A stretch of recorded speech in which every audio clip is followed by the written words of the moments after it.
igual os esconderijos. As pessoas que moram nas ilhas, onde tem furacões, tornados, vem esse tsunami, destrói tudo. As pessoas que moram ali, elas fazem esconderijos dentro de casa.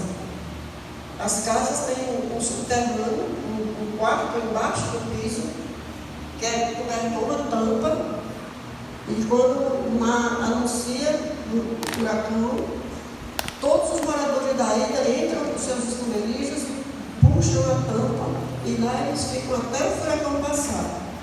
Ninguém faz o esconderijo quando a tempestade já vem. Ninguém. Só os idiotas deixam para se preparar depois da desgraça. E nós não somos idiotas, nós somos o povo de Deus, diga amém. Amém. Então o tempo da gente vigiar é agora. É que nós ainda temos liberdade para fazer isso. Como é que nós estamos vivendo hoje, sabendo que os dias que vêm pela frente são dias difíceis? Irmãos, aqui em Roberto nós temos aqui Luanda, e é novata. Luanda está recebendo estudo, está no sétimo estudo do curso bíblico. Luanda. Mas até Luanda vai saber responder isso. Deixa eu perguntar a vocês uma coisa. Como é que nós estamos vivendo hoje? Vocês sabem que o que vem aí pela frente é melhor ou é pior do que nós estamos vivendo hoje? É melhor ou é pior? Os dias que estão pela frente são dias mais fáceis ou dias mais difíceis? Então o tempo que nós nos preparamos é agora. Certo? É agora.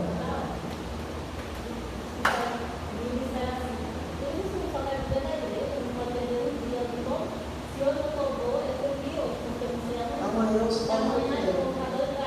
Pode não ter. Exatamente. Exatamente.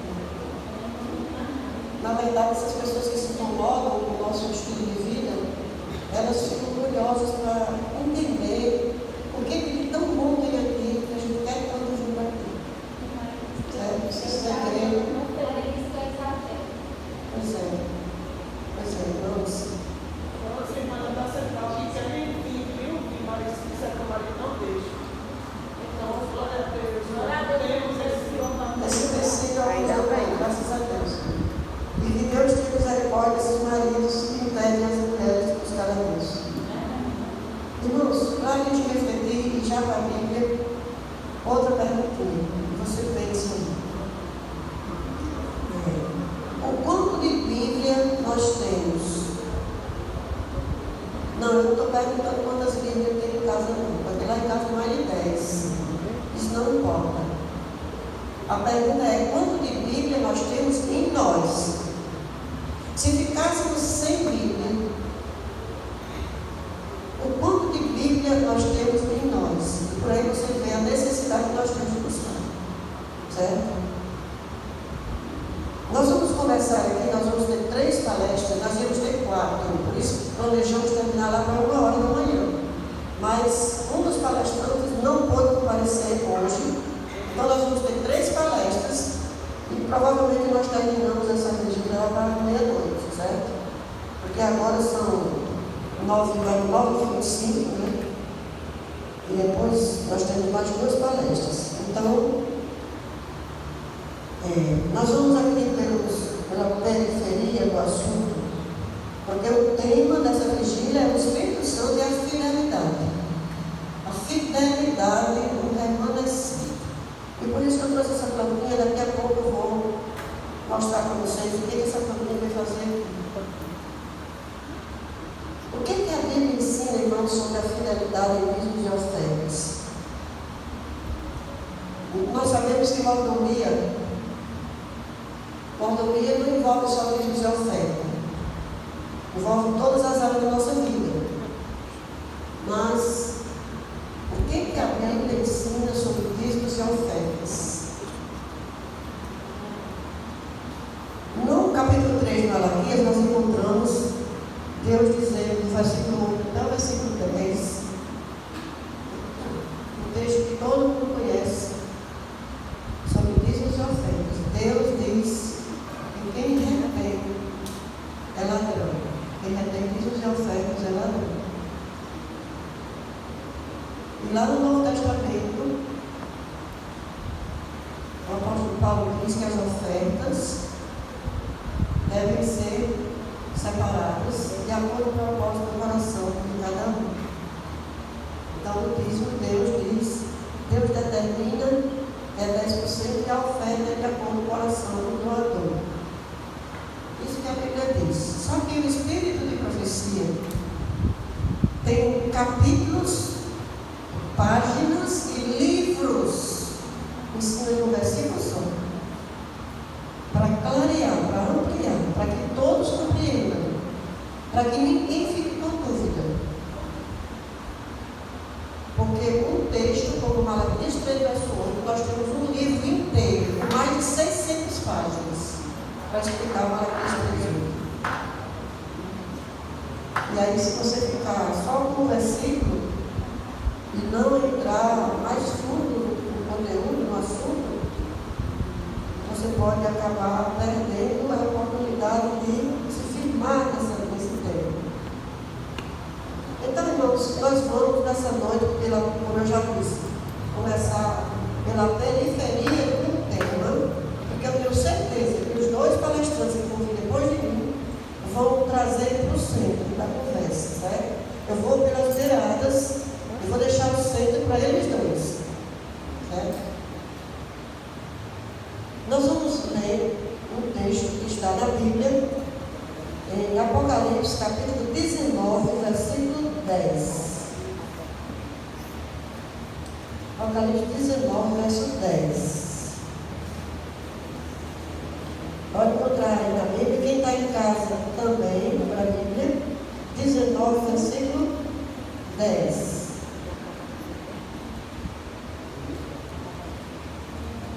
E nessa noite nós vamos aprofundar o conhecimento sobre o espírito de profecia.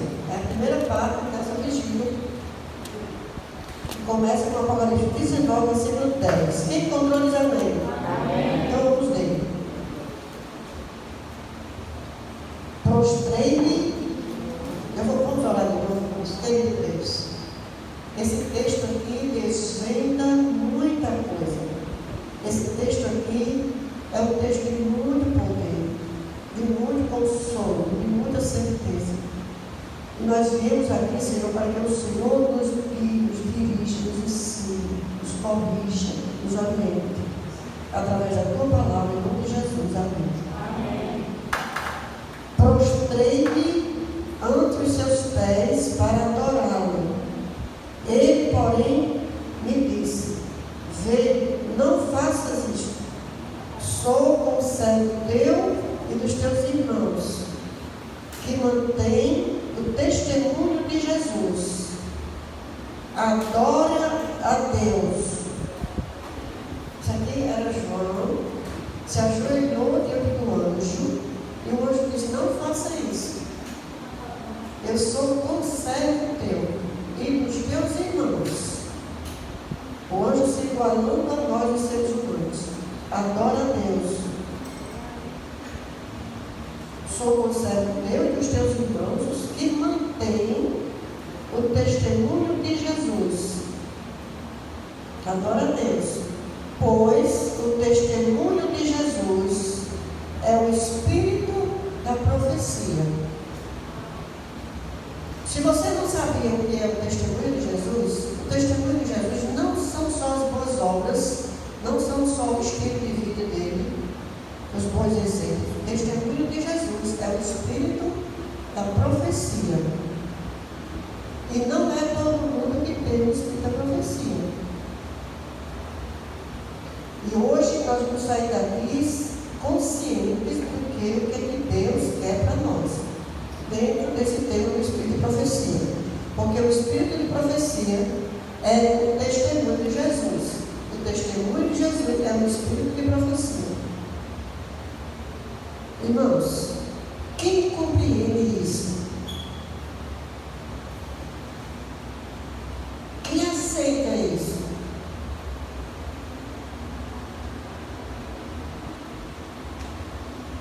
Qual é a diferença entre dom profético e espírito de profecia?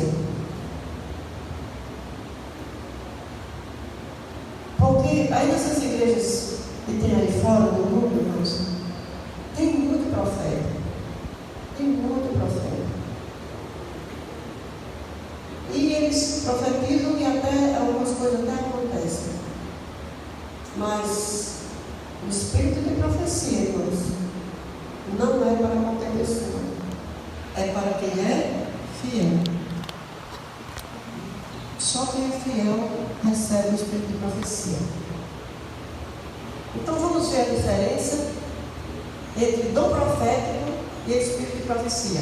Nós pregadores, geralmente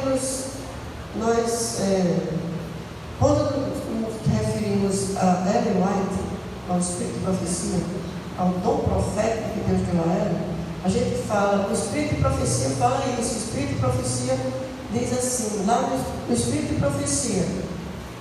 Então, a Ellen White, essa mulher, que morreu já faz muito tempo, Deus deu o dom profético e o espírito de profecia. E através dela, os escritos chegam a nós, nós vamos ver nessa noite. Então, nós vamos ver na Bíblia o que é o espírito de profecia. Vamos começar do começo e vamos até o fim, certo? Gênesis capítulo 41. Abra sua Bíblia agora em Gênesis, capítulo 41. Verso 8.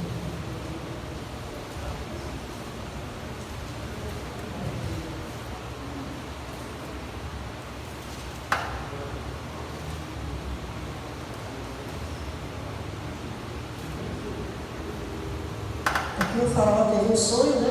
José interpreta o sonho do faraó.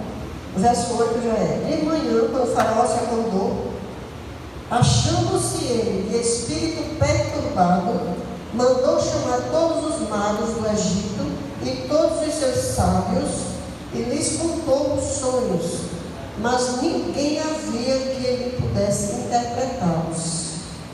Versículo 14. Os sábios, ninguém conseguiu interpretar os sonhos do faraó. Verso 14. Então o faraó mandou chamar José e o fizeram sair à pressa da masmorra. José estava onde? Preso. José estava preso.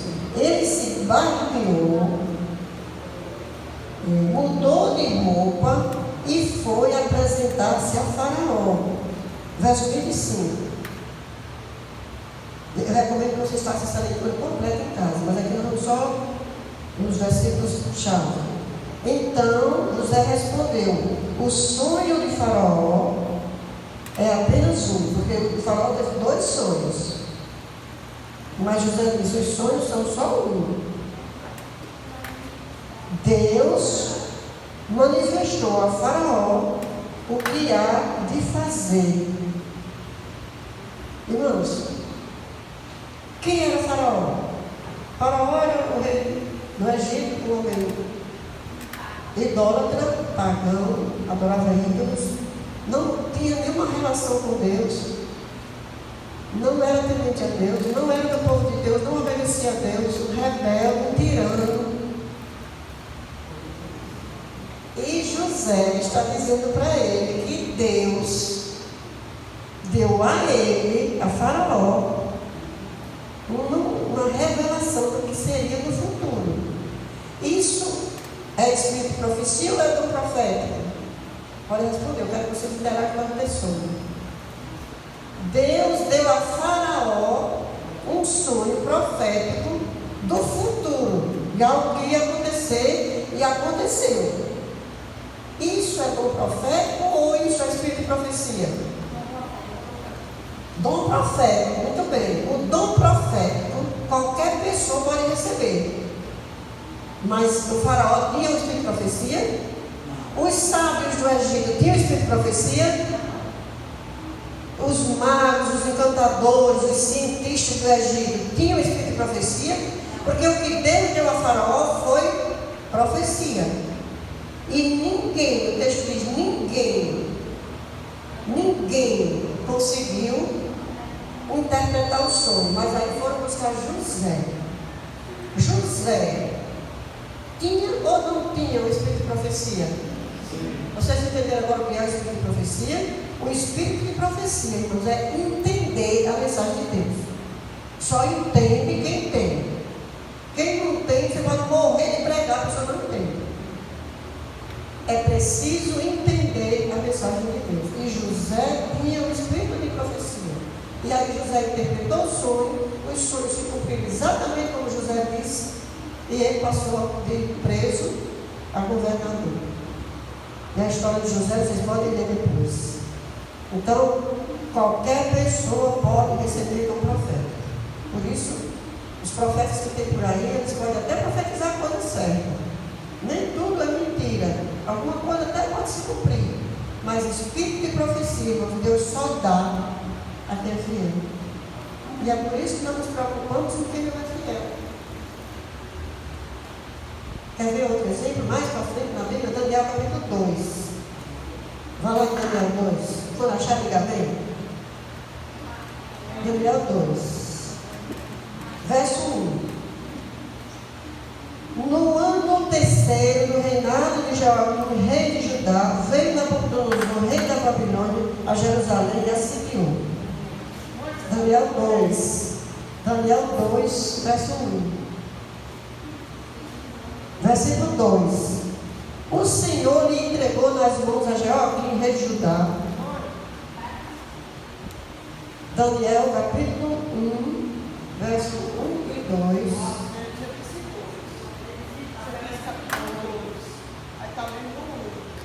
Daniel 2. Daniel 2. Isso, no capítulo 2, verso 1. É porque eu disse o 2 e fui para o 1. Então é capítulo 2. No segundo ano do reinado de Nabucodonosor, teve este um sonho. O seu espírito se perturbou e passou-lhe o sonho. Verso 2. Então o rei mandou chamar, a mesma coisa que o faraó fez lá no passado. O rei mandou chamar os magos, os encantadores, os feiticeiros, os caldeus, para que ele declarassem ao rei quais lhe foram os sonhos. Eles vieram e se apresentaram diante do rei. Verso 5. Respondeu o rei e disse aos caldeus: uma coisa é certa, se não me fizerem saber o sonho e a sua interpretação, sereis despedaçados e as vossas casas serão feitas em um túmulo. Então os magos, os encantadores, os sábios, os cientistas da Babilônia, do mesmo jeito dos do Egito, eles não sabiam, porque aqui era mais difícil ainda. Porque o faraó, ele contou os sonhos. Eram bons sonhos, ele contou os sonhos. Ele só queria a interpretação. Mas Nabucodonosor, ele não se lembrava dos sonhos. Ele sonhou, ficou perturbado e não se lembrava dos sonhos. Então ele não queria nada com ele, não. Ele só queria que eles contassem para ele o sonho que ele teve e interpretassem. Eles disseram: não, ninguém consegue isso. Ninguém consegue isso. Verso 16. Daniel 2,16 diz assim: foi Daniel ter com o rei e lhe pediu designar-se um tempo, e ele revelaria ao rei a interpretação. Porque o rei disse que se ele não interpretasse o sonho, se ele não dissesse o sonho e interpretasse, todos iam ser destruídos e suas casas seriam feitas em entulho. E aí essa notícia correu entre todos e chegou aos ouvidos de Daniel. Daniel era o líder dos sábios da Babilônia. E Daniel disse: me leva até a presença do rei. Foi à presença do rei e disse: olha, me deu um tempo. Me deu um tempo. E aí o relato aqui diz que ele foi com seus amigos orar a Deus. E Deus deu a Daniel a revelação, verso 25. Verso 25.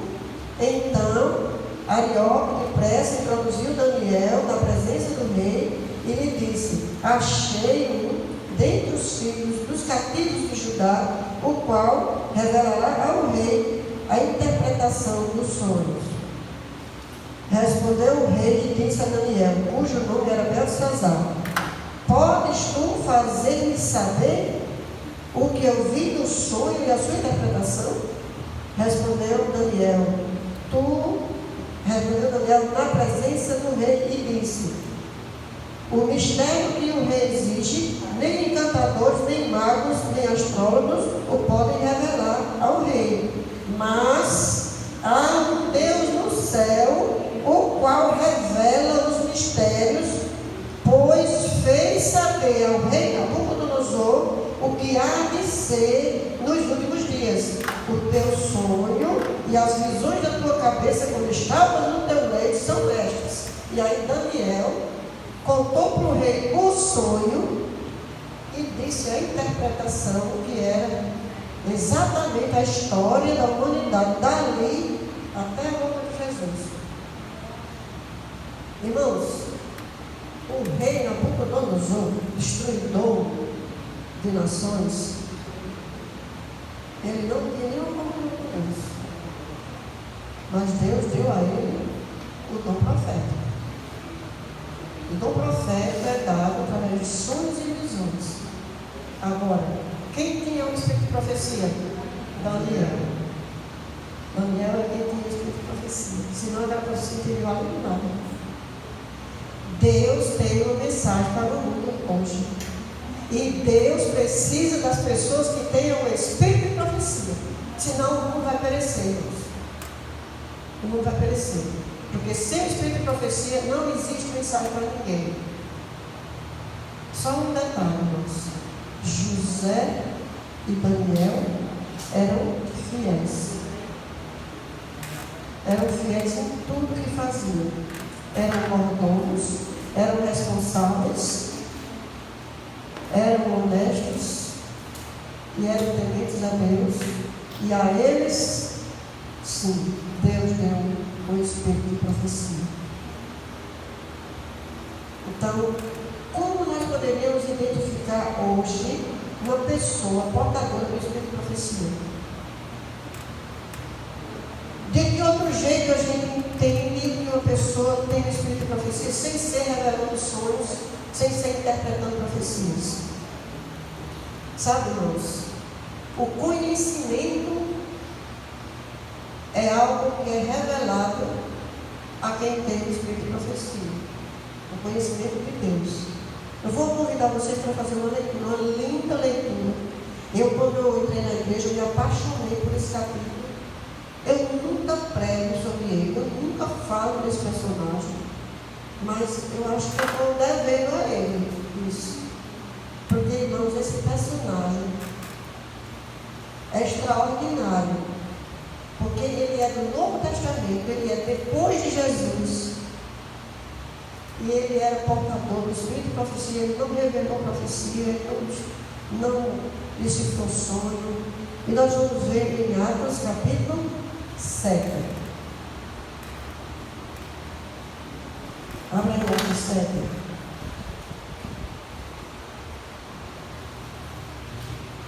Leia junto, que é para não ficar com sono, né? Atos 7, verso 2. Quem achou, diz amém. Aqui nós vamos ver um relato de alguém que tem o espírito de profecia. Mas ele não vai interpretar sonho, ele vai interpretar a profecia. Mas ele vai demonstrar aqui um conhecimento tremendo, que Deus só revela a quem tem o espírito de profecia, a quem é fiel. Porque uma das características dele é a fidelidade. Ele era cheio do Espírito Santo. Verso 2. Estevão, eu nunca prego sobre Estevão. Nunca, não sei porquê. Mas Estevão respondeu: varões, irmãos e pais, ouvi. O Deus da glória apareceu a Abraão, nosso pai, quando estava na Mesopotâmia, antes de habitar em Arã. E lhe disse: sai da tua terra, da tua parentela, vem para a terra que eu te mostrarei. Então saiu da terra dos caldeus e foi habitar em Arã. E dali, com a morte de seu pai, Deus o trouxe para esta terra em que vós agora habitais. Gente, aqui é um jovem do Novo Testamento, a história, né, o histórico do povo de Deus, desde o início, desde Abraão. Desde Abraão. E nela não lhe deu herança, nem sequer o espaço de um pé, mas prometeu dar de posse depois dele a sua descendência, não tendo ele ainda filhos. Esse capítulo todo, irmão, de Atos 7, é Estevão passando um relato exato da história do povo de Deus, desde Abraão até aquele dia que ele estava falando. Agora eu pergunto, irmão, uma pessoa dessa, uma pessoa como Estevão, ele demorava na palavra de Deus. Porque a Bíblia, nesse tempo aqui, a Bíblia era só o Antigo Testamento. Não tinha o Novo Testamento ainda. Então, Estevão, cheio do Espírito Santo, ele falou sem Bíblia na mão, sem olhar para o telão, tudo aqui, tudo na cabeça. E ele contou a história de Abraão até aquele dia. E ele termina dizendo: esse Jesus a quem vocês mataram é ele, o Salvador. Termina aqui no final do capítulo. Então, é outra leitura que eu recomendo, irmãos. Leiam Atos 7. Se você tiver dificuldade de juntar os pedaços das gerações, leia Atos 7, de Abraão para frente, você encontra tudo em Atos 7. Um resumo feito por Estevão. Porque, irmãos, Deus sempre teve o seu povo fiel, em todos os tempos. Deus sempre teve o seu povo fiel. Tem como permanecer firme sem o aprofundamento na palavra de Deus, irmãos? Alguém pode garantir que sem estudar a Bíblia a gente vai ficar firme até o fim? É possível ser fiel sem estudar a palavra de Deus? Por que Estevão teve esse testemunho tão completo? Porque Estevão estudava a Bíblia.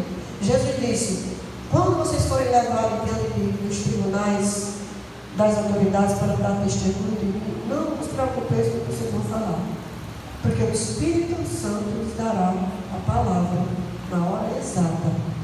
Mas, irmão, será que o Espírito Santo vai dar a palavra a quem não estuda a Bíblia? Então, por isso que é necessário a gente dedicar tempo para estudar a Bíblia. Tem como a gente testemunhar sem ter a palavra em nós mesmos? A gente às vezes está num ambiente sem a Bíblia e de repente surge uma necessidade de você testemunhar. Mas você não tem nada com memória. Você não guardou nada na memória. Sabe por que você não guardou? Quem quer dar a resposta? Ou não leu, ou as redes sociais ocupam o espaço todo da sua vida. Porque a palavra de Deus, ela não compete espaço com as redes sociais. Aquele dedinho viciado impede você de ir para o céu. Aquele dedinho do automático, ele vai levar você para o fogo, junto com Satanás. Cuidado com o dedinho da terra. Porque o Espírito de Deus, ele não compactua do mesmo ambiente. É sério isso aqui, muito sério. Como é que o Espírito Santo vai poder usar uma mente cheia das redes sociais? O infiel pode ter o espírito de profecia? Sim ou não? O infiel não pode ter o espírito de profecia. Sem o espírito de profecia, a gente fica só no embalo, só na São Lourenço. Não entende e não tem poder. Eu vou pedir a vocês que abram Isaías 10, 21. Nós já vamos aqui caminhando para o final, Isaías 10, 21. Nesse texto a gente conta também o Novo Testamento. Eu vou abrir o Novo Testamento. Vocês abrem Isaías 10 e eu abro o Romanos 9. É o mesmo texto. Isaías 10, 21. 10, 21.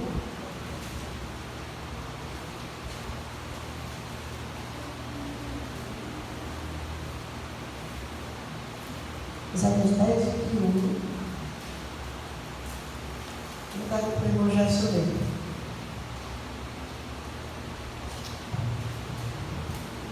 os restantes se converterão ao Deus forte. Sim, os restantes de Jacó. Restante. Eu vou ler esse mesmo texto em Romanos 9. Romanos 9, verso 27. Se você for ligeirinho, você que vai para lá e você confere.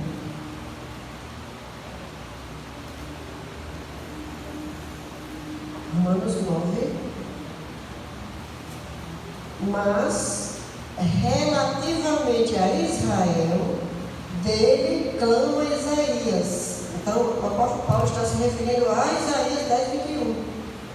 Ainda que o número dos filhos de Israel seja como a areia do mar, o remanescente é que será salvo. O remanescente é o resto que Isaías disse. Ia acontecer muita coisa, ia dar um choque técnico no povo de Deus, ia dar um abalo sísmico no povo de Deus, tragédia, perseguição, fracasso, rebelião, escravidão, ia acontecer muita coisa dali para frente. Isaías diz, mas o resto vai se converter ao Senhor. E aí o apóstolo Paulo fala, o remanescente vai ser salvo. E eu trouxe essa plantinha para mostrar para vocês o que é o remanescente. Pronto. Digamos que isso aqui é o povo de Deus, é a lavoura de Deus. Aí vem uma vaca, um cavalo e come a planta, certo? É uma plantinha comestível, certo? É uma plantinha comestível. Assim como Deus nos ama, Satanás tem sede em nós. Só que a sede dele é para nos destruir, certo? Todo mundo sabe disso. Vem o animal e destrói a planta. Isaías disse, o resto vai se converter ao Senhor. E Romanos 9, 27, o apóstolo Paulo diz assim, mesmo que o número deles seja como a areia do mar, o remanescente é que será salvo. O que é um remanescente? O remanescente é alguém que surge do mesmo tronco. Então, aí essa plantinha ficou com o tronco. Ela não acabou. Irmãos, em nenhum momento da história, o povo de Deus acabou. Diga amém. Nunca o povo de Deus acabou. Mesmo no cativeiro, Deus tinha os profetas. Mesmo quando o povo de Deus estava em rebelião, Deus enviava os profetas. E o povo de Deus nunca acabou. E aqui está o remanescente. O remanescente, irmãos, é alguém que brota do mesmo tronco. O tronco da palavra. O tronco do testemunho de Jesus. Esse remanescente aqui é que vai ser salvo. Ele se alimenta da mesma seiva que o tronco traz. Que a raiz traz para o tronco e o tronco fez brotar. Irmãos, eu poderia ficar aqui a noite toda contando para vocês o que aconteceu depois da igreja cristã até 1844 e de 1844 até agora. Por isso que é importante fazer vigília, porque Davi está devendo um estudo sobre as profecias e esse estudo só presta vigília. Estevão trouxe de Abraão até o dia dele. A Bíblia diz que o remanescente é o que vai ser salvo. O remanescente, ele tem um espírito de profecia. E o espírito de profecia não é dado a quem é infiel. Quem é infiel não recebe. E quem não é remanescente não é salvo. Então importa que nós recebam esse alimento que vem do tronco, que vem da fonte. Sem esse alimento, irmãos, todos são fracos, todos vão cair e perecer, todos. O que o remanescente tem que o outro não tem? O que essa igreja tem que as outras não têm? Olha, irmãos, essa igreja, o remanescente, eu vou chamar essa igreja de remanescente. O remanescente, ele tem clareza na mensagem da volta de Jesus, quando muita gente por aí pensa que Jesus vai vir secretamente. E quando a gente leva a mensagem da volta de Jesus para um crente que tem 20 anos que está numa igreja, o crente não sabe Mateus 24, 30. O crente não sabe 1 Tessalonicenses 4,16. É a mesma coisa dos cientistas do Egito. Não sabe Mateus. A mesma coisa dos sábios do Egito e dos sábios da Babilônia. Cegos da palavra. Então, o remanescente, ele sabe os textos que mostram como vai ser a volta de Jesus. Quem é remanescente aqui, diga amém, pelo amor de Deus. O remanescente sabe os textos que apresentam como vai ser a volta de Jesus. Você quer ver outra coisa que o remanescente sabe? O remanescente sabe o que vai acontecer quando a gente morre. Os outros não sabem. Os outros pensam que quem morre vai para o céu. Quem é bom vai para o céu, quem é ruim vai ser para onde, e quem não presta vai para o fogo, vai para o inferno. O remanescente sabe o que acontece depois da morte. E ele sabe os textos que mostram o que acontece quando a pessoa morre. Se você não sabe, você ainda não é remanescente. Então corra hoje e se torne remanescente. Se for preciso, doe seu celular para alguém. Porque se você não for remanescente, você não será salvo. É o que a Bíblia diz. Quer ver outra coisa que o remanescente tem, que os outros não têm? O remanescente sabe dizer a função do santuário, o que o santuário simbolizava na vida de Jesus, e o remanescente sabe onde Jesus está hoje e a importância do santuário celestial, e que é de lá que sai um comando para todas as coisas em todo o universo. Remanescente sabe, tem consciência do santuário celestial. É de lá que vem todo o comando. Os outros não sabem, nem acreditam e nem aceitam. Eles não aceitam que Jesus, como diz em Hebreus capítulo 8, que Jesus entrou no santuário feito não por mãos humanas, onde Deus é o próprio arquiteto e originador. Ele não quer isso, ele não aceita isso. O que mais que o remanescente tem que os outros não têm? Irmãos, o remanescente, esse galinho aqui, que é você e eu, esse remanescente que mergulha na palavra, que faz vigília, que acorda de madrugada para orar, que busca estudar a lição da Sabatina, que entra no Zoom. A propósito, por que você não entra no Zoom? Me diga por que você não entra no Zoom. O remanescente, irmãos, aquele que está se alimentando da fonte, ele sabe como é o juízo de Deus. Todo mundo, dessa porta para fora, pensa que o juízo de Deus é um dia determinado, lá no futuro. Remanescente sabe que o juízo de Deus é dividido em 3 etapas, e que o primeiro período do juízo já está acontecendo, está em andamento, desde 1844, que é a primeira fase do juízo, que é o juízo investigativo. Quem está sendo julgado nesse período é o povo de Deus, somos nós. Remanescente sabe que o juízo de Deus tem 3 etapas, e que a segunda etapa é depois da volta de Jesus, que é um juízo que hoje estudei no ano. Os salvos vão estar no céu por 1000 anos, averiguando nos livros do céu por que fulaninho se perdeu, até que o salvo fique convencido da justiça de Deus e diga: verdadeiramente justos e perfeitos são os teus juízos, ó Rei do universo.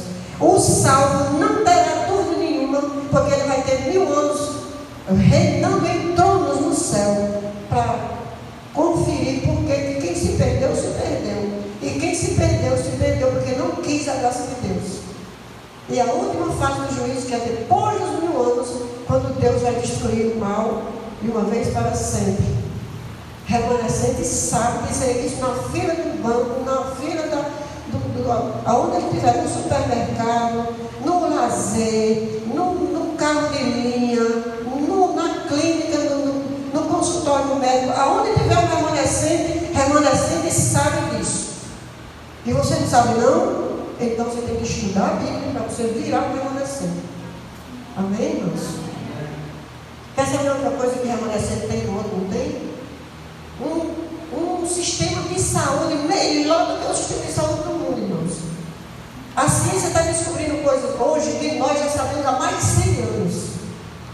Porque esta igreja de remanescente, ela tem um sistema de saúde de Deus e é oferecido gratuitamente. E só o remanescente tem esse assunto de saúde completo, perfeito. Outra coisa que o remanescente tem, que os outros não têm. Um remanescente, irmãos, ele sabe identificar o profeta falso. Pelas características bíblicas. Tem profeta falso que são gente boa, caridosa, carismática, gente fina, mas é falso profeta. O remanescente, ele sabe identificar um falso profeta. Pode ser a melhor pessoa do mundo, se for falso, o remanescente sabe. Porque o remanescente sabe que um profeta verdadeiro, ele é identificado com 4 características. O profeta verdadeiro, ele crê que Jesus Cristo é Deus que veio em carne. Está lá em 1 João 4. O remanescente sabe identificar o profeta falso, porque o profeta falso, as profecias dele não se cumprem tudo, não se cumprem todas. O profeta verdadeiro, tudo que o profeta verdadeiro fala, se cumpre exatamente. Então, o cumprimento exato de todas as profecias mostra que aquele profeta é verdadeiro. Outra coisa, outra característica que o remanescente precisa identificar no profeta: se a vida dele está de acordo com a lei de Deus. Se não tiver, é falso. Pode ser quem for, pode ser seu pai. Não tiver de acordo com o mandamento de Deus, é falso. E a outra característica é que o profeta verdadeiro, ele só fala em nome de Deus com efeito sobrenatural. Todos os profetas bíblicos, inclusive Ellen White, eles eram examinados. Ellen White foi examinado por médicos.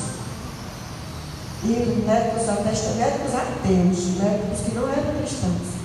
E eles examinaram ela e foi comprovado que ela estava em visão. Ela ficava em pé, segurando uma Bíblia que pesava 8 quilos, com a mão erguida para cima. Ela era bem pequenininha, bem baixinha. Ela era uma mulher pequena. E, inclusive, passou um tempo da vida dela doente, na juventude. E ela passou 2 horas em pé, com a Bíblia aberta, uma Bíblia de 8 quilos, de olhos abertos, em visão. E ela foi examinada. E ela não tinha respiração. Sustentada totalmente pelo Espírito de Deus. Pode acreditar que Ellen White é uma profeta de verdade, porque ela passou nas 4 características bíblicas. Quem não é remanescente não aceita Ellen White como profeta. Quer ver outra coisa que o remanescente, a última coisa que o remanescente tem, que os outros não têm? Uma igreja que tem 2 características e nenhuma outra tem. Essas 2 características, só quem tem é a igreja do remanescente. Que está lá na Bíblia. Não é a gente que inventa. Está lá na Bíblia. Apocalipse 12, 17. E Apocalipse 14, 12. E aquele texto que nós temos, Apocalipse 9, verso 10. Esses textos, irmãos, afirmam que a igreja de Deus, ela tem 2 características, e essas 2 características não são encontradas em nenhuma outra igreja. Quando a gente prepara um conteúdo, uma palestra para uma vigília dessa, irmãos, a gente prepara pensando nos irmãos, pensando na igreja, nos membros. Mas como seria bom se nós tivéssemos aqui umas 20 visitas, umas 20 pessoas de fora. Então não vamos ter medo de convidar visitas para as vigílias, porque toda vigília tem cacete na cabeça da gente, tem muita peia na gente, mas também tem muita luz. Irmãos, esta igreja do remanescente, ela tem duas características que você não encontra em nenhuma outra igreja do mundo. Quais são as duas características que identificam a igreja do remanescente? Guarda os mandamentos de Deus, que os outros não guardam, e tem o testemunho de Jesus. Só quem tem é o remanescente. Quem estiver achando ruim, porque não tem, venha para onde tem. Venha para onde tem. E agora, para terminar, nós vamos apresentar aqui um diagnóstico do Espírito de Profecia. E depois do diagnóstico, o Espírito Santo vai dar um laudo para o seguinte. Nós vamos terminar aqui. São 10 horas. Eu passo já para o novo palestrante. Irmãos, aqui vai o laudo. 2 Timóteo 3,16 diz o que, irmãos? Quem lembra de como? Toda a Escritura é inspirada por Deus e útil para o ensino, para a correção, para a redenção e para a educação da justiça. Quem dá estudo bíblico sabe esses versos. Nós cremos que a Bíblia toda é inspirada por Deus. 2 Pedro 1,21 diz o quê? Nunca jamais foi dado por vontade de Deus algum. Homens santos falaram da parte de Deus e ouviram pelo Espírito Santo. Ponto. Então, irmãos, esse Espírito Santo que inspirou a Bíblia, esse Espírito Santo que separou os profetas para escrever a Bíblia, ele vai dar um diagnóstico nosso, hoje, agora. Finjo que não sou eu gostaria muito que não fosse eu que fosse dizer isso aqui. Mas, infelizmente, tem que ser eu. Finjam que não sou eu, certo? E ouçam o que o Espírito Santo vai dizer agora. É a fidelidade nas pequenas coisas que nos preparam nas responsabilidades das coisas maiores. Então, quando a gente é responsável nas pequenas coisas, Jesus disse assim, lá em Lucas 16, verso 9. Quem é fiel no pouco, quem é fiel no pouco, como é que diz o resto do verso? Quem é fiel no pouco, também é fiel no muito. Quem não é fiel no pouco, se tiver muito, também não vai ser fiel. Irmãos, as pessoas que têm muito dinheiro, elas têm dificuldade de ser fiel. Porque acham que é muito para tirar o Espírito da fé. Quem tem pouco dinheiro, também tem dificuldade de ser fiel, porque acha que vai faltar. O Espírito Santo está dizendo assim, nas pequenas coisas você se prepara para as grandes. Olha o que o diagnóstico do Espírito Santo vai dizer. A obra de Deus, que deveria estar avançando 10 vezes mais do que o que está no presente, ela é detida, ela é travada, porque alguns do professo povo de Deus estão se apropriando dos recursos financeiros que pertencem a Deus. Agora, irmãos, aqui eu peço a vocês, em nome de Deus, em nome de Jesus, que nunca mais entre um infiel nessa porta. Todo mundo que está infiel até hoje, a partir de hoje, seja fiel. Ainda dá tempo, porque a porta da graça ainda está aberta. Faça hoje um pacto de fidelidade a Deus. Se você ganha muito ou se você ganha pouco, se você tem dívida ou se você não tem. Porque, irmãos, quando eu fiz um pacto de fidelidade com Deus, eu estava arrasada, destruída, doente, devendo, com inimigos, gente que dizia que se fosse para ir para o céu comigo, preferia ir para o fogo, e eu doente, não prestava para nada, devendo que eu não tinha com que pagar.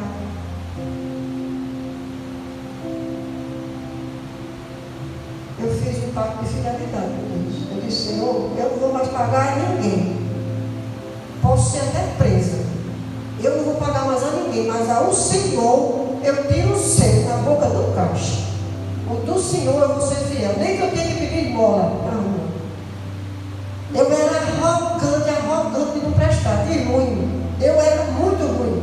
Olha, com todo esse trabalho que o Espírito Santo faz dentro, eu sou desse jeito. Agora você imagina quando eu era combinado com 7 demônios.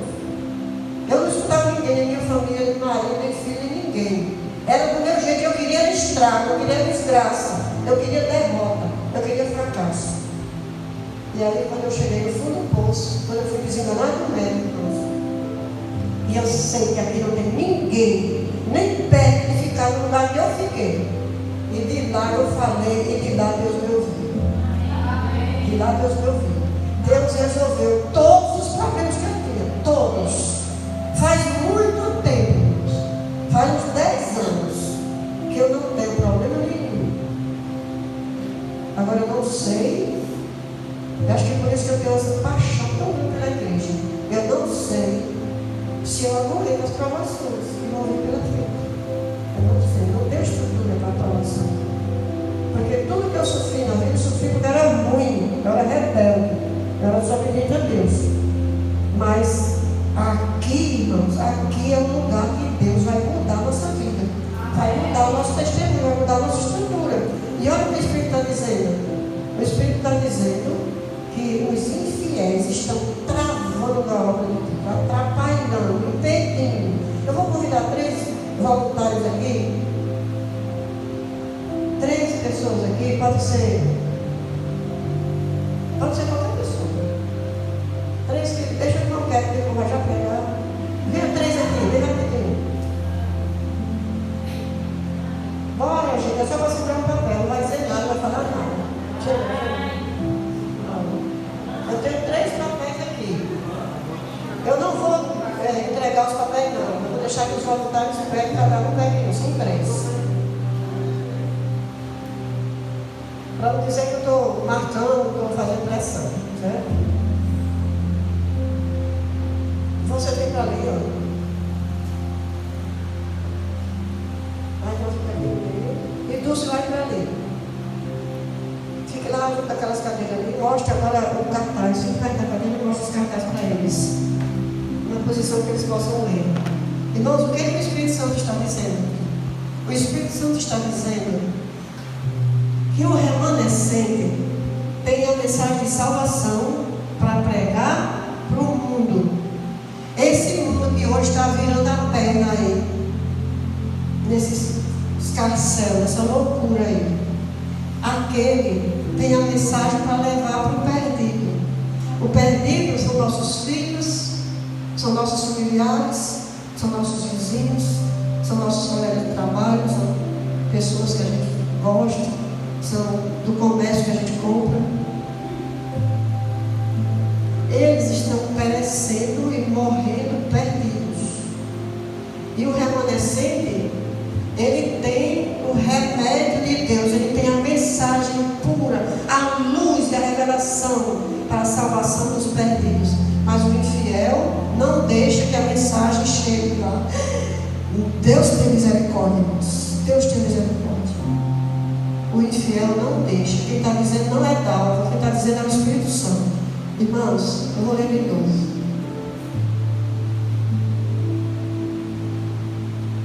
A obra de Deus, que deveria estar avançando 10 vezes mais,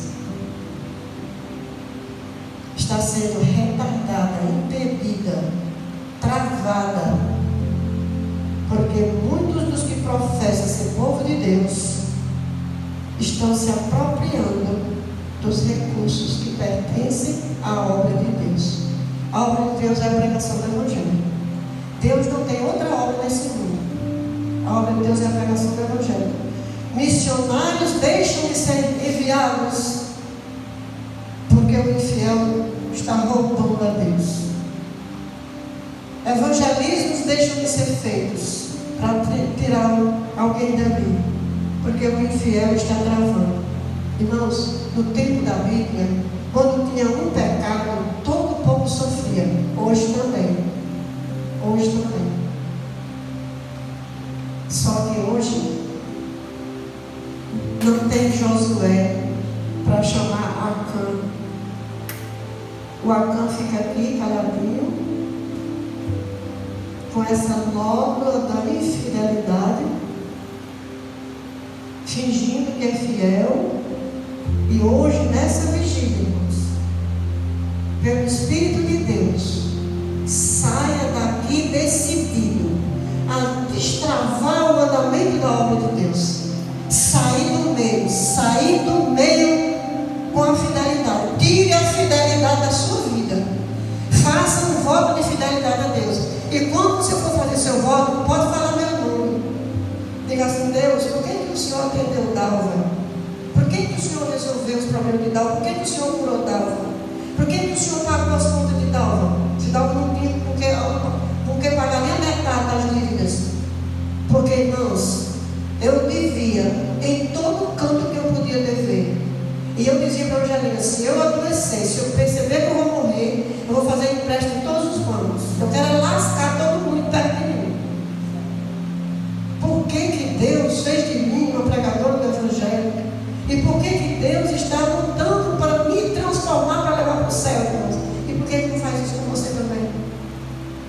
Onde é que eu sou melhor que ninguém? Deus está trabalhando em mim. E quando você for fazer seu voto, diga: Senhor, eu acredito que o Senhor pode mudar a minha natureza, assim como o Senhor está mudando a vida de Dalva.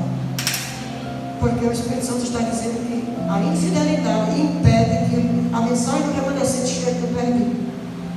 E sabe o que mais a Bíblia diz? No dia do acerto, que pode ser já, que nós vamos já morrer, e o tempo não passa para quem está morto. No dia do acerto, Deus vai dizer para o infiel: fulano se perdeu, porque você não colaborou pela salvação dele.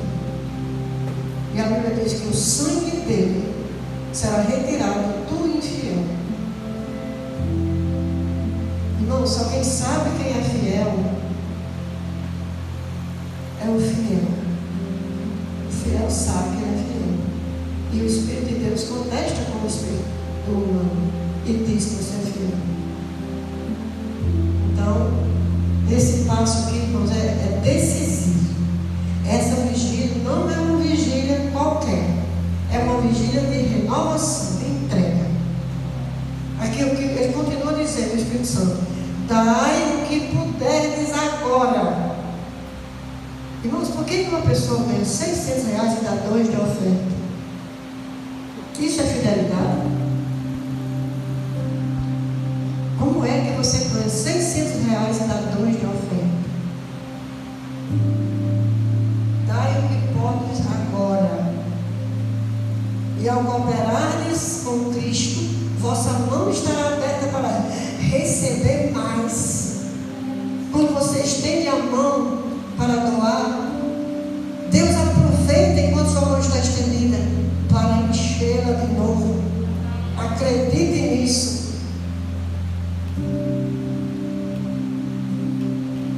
Deus tornará a encher a sua mão, para que o tesouro da verdade possa ser levado a muitas almas perdidas. Todo tesouro dado a Deus é para salvar a gente perdida. Quem está aqui que não estava perdido, irmão? E você acha que o Evangelho chegou a nós de graça? Alguém pagou para isso. Alguém doou para que nós hoje estivéssemos aqui.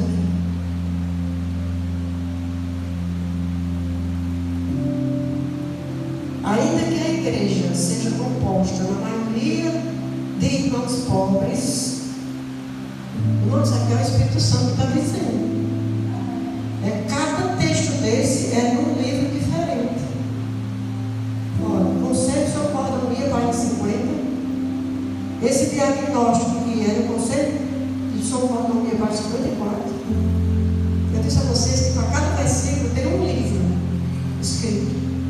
E agora vem aqui também no Atos dos Apóstolos, página 71, dizendo assim: olha, ainda que todos sejam, ainda que a igreja seja composta de irmãos pobres, o assunto de liberalidade das ofertas sistemáticas deve ser plenamente exposto à igreja, deve ter um plano adotado de coração aberto.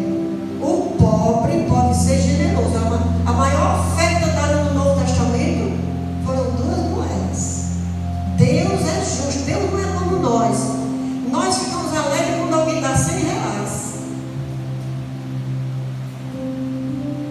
Deus não se importa com tanto. Deus se importa com a sua fidelidade. Quem deu 100 reais de oferta, porque ele deu mais que isso. As ofertas do remanescente são proporcionais. Isso é o que a Bíblia diz. Atos dos Apóstolos diz assim: essa liberalidade em dar ofertas foi resultado do derramamento do Espírito Santo. Sabe por que ainda tem infiel aqui? Porque o Espírito Santo ainda não pôde ser derramado por causa do infiel. A prosperidade espiritual está intimamente ligada à liberalidade cristã. Prosperidade espiritual. Irmão, quanto tempo faz você estar na igreja? Você acha que você está do mesmo jeito? Então tome cuidado, não pode ficar do mesmo jeito. Prosperidade espiritual depende da liberalidade em doar. Ninguém precisa temer que sua liberalidade vai levá-lo à necessidade, porque a obediência a Deus, a obediência aos mandamentos de Deus é que traz resultados na prosperidade. Não tenha medo do que vai faltar. Seja corajoso. Eu acho até que as pessoas corajosas, elas enfrentam as coisas com muita mais facilidade. Porque assim como eu tinha coragem de ser ruim, eu criei coragem de fazer um voto a Deus. E entregar. Eu disse: Deus, daqui para frente o Senhor dirige. Porque do jeito que eu dirigi, deu tudo errado. Eu dirigi sozinho, do meu jeito, sem escutar ninguém. E não tem nada que eu possa apresentar que deu certo, a não ser meus filhos. E eu estou prejudicando eles. Agora daqui para frente é com o Senhor. Então, irmãos, seja corajoso hoje aqui. Não saia daqui do jeito que você está. Não saia daqui duvidando disso. Não saia daqui com dúvidas. Volte hoje. Quando você sair por essa porta, você diga: nunca mais um fiel entrará aqui. Amém? Nunca, jamais. É o Espírito Santo dizendo em Medicina e Salvação, página 123. O Espírito de profecia, o Espírito Santo dizendo: nunca, jamais Deus vai permitir que um infiel entre nos portais de pérola da cidade de Deus. O infiel não vai. Quem vai entrar nos portais de pérola da cidade de Deus tem o sinete da fidelidade. Amém, irmãos? Quem recusa cooperar com Deus agora, não faria se fosse orar para o céu. Se a gente não consegue hoje confiar em Deus e ser fiel, não seríamos fiéis a Deus se Ele nos levasse hoje para lá.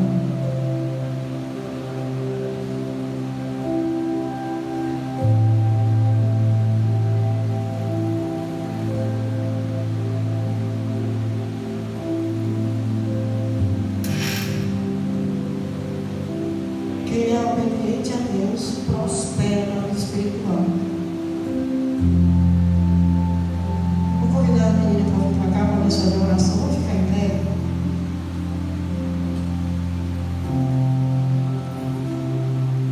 Bem, eu senti vontade de ficar de joelho. Se vocês quiserem ficar de joelho, vamos ficar de joelhos.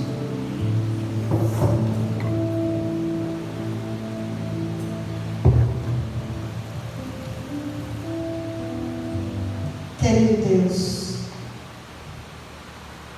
nós viemos fazer essa vigília, Senhor, com o tema do Espírito Santo e a fidelidade. Nós vimos nesse estudo que os fiéis, em todos os tempos, eles tiveram o Espírito de profecia. É o entendimento da tua palavra. É possível, Senhor, que nessa noite a nossa mente que chegou aqui anuviada, embaçada, com dúvidas em alguma coisa nesse assunto, que o Espírito Santo agora faça essa limpeza em nossa mente, para que nós possamos decidir agora, Senhor, ser fiel nos dízimos e nas ofertas. Porque ser fiel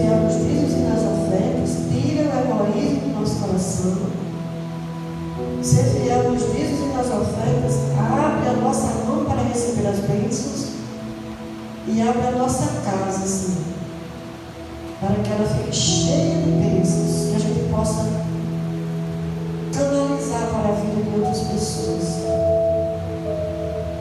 Fica conosco até o fim dessa vigília, Senhor. Nos consagramos a Ti nesta noite, para que o Senhor tire os infiéis da Tua igreja, não expulsando eles para fora, Senhor, mas tornando eles fiéis. Porque quem é joio hoje pode virar trigo nessa vigília. O trigo está seguro, o trigo produz fruto, o trigo não cai na peneira, o trigo o vento não leva, o trigo aguentará firme até o fim.